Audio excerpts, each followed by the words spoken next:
With the nostalgia that surrounds the PlayStation, there are many iconic games that I have to say really do stand out and left a massive impact on all of us as players, but even for developers over the years. It really did set the stage for everything that was to come after it. So it's of no surprise when you do see a lot of modern indie titles, racing games, horror games, platformers, RPGs, that are all being developed with the PlayStation 1 aesthetic or the 32-bit era of consoles aesthetics in mind. And while yes, I do cover mainly PlayStation 1 games on this channel, there is from time to time certain instances where I do like to cover other hidden gems that are basically modelled off of older style games that for the most part, yes, they are modern, but they do have the PlayStation aesthetic tied to it. All you have to do is look at the visuals of a lot of these games and you'll clearly see why. And for me personally, and this is just my personal opinion, this aesthetic from the 32-bit era is my favourite visual style ever in video games. There's just something about it that's just simple but yet nostalgic and iconic. And if done right, a lot of games have stood the test of time. You've seen that with older titles on the console that still look as good today as they've ever done, and still in many ways look even better than most modern titles that you see coming out today. So that is a testament to how good they truly are. So when we do see some of these upcoming games, I can't help but feel that I want to cover them, especially in particular areas or genres that I'm more fond of. And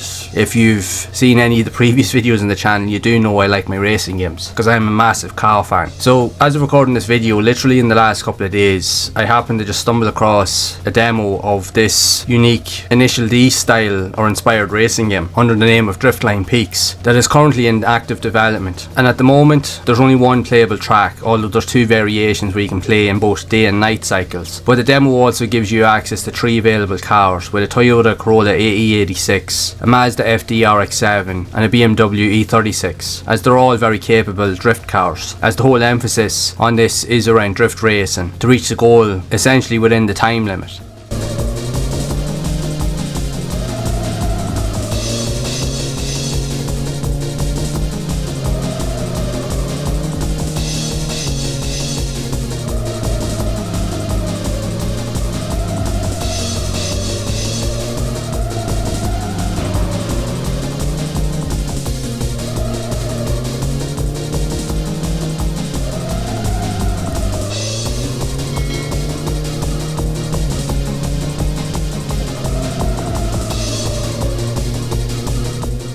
If you've ever played any of the earlier Initial D games or any of the Touge style racing games that were on the PlayStation, like Touge Max, even the Option Tuning Car Battle series that would have originated originally in Japan, I have covered videos on all of those games previously on the channel. There'll be links to a playlist down in the description. So it's easy to see where Driftline Peaks gets its inspiration from. The PS1 style visuals here are nothing short of stunning. There's a great level of detail. The aesthetics of the models is very of the PS1 era, but it does have the interesting handling characteristics of more modern games thrown into the mix. Now if you go onto the itch.io page, again there'll be a link to download the demo in the description. It does give you a brief breakdown of the game and its intentions, that it's still in development and that there's going to be more added, hopefully sooner rather than later. But you can play currently with a keyboard, but you can also use a controller. Now I have an Xbox Series controller linked up to my PC here at home where I do play a lot of games from for covering these videos, and I have to say it's one of the best controllers out there for being able to be adaptable with the majority of games that are out there, and it works flawlessly with this demo. Now in saying that, it's still a demo, there are bugs and there are glitches. Now I haven't really come across any as such as I've played it, but the controller is flawless. Once you get used to the handling physics, it's a delight to behold. The tracks aren't overly long, but they definitely provide enough challenge. Now in this current state of the demo, you are only able to pick the time trial mode. There are other events that are there, but they're just not currently available, so hopefully we'll see more of that in future entries or future demos.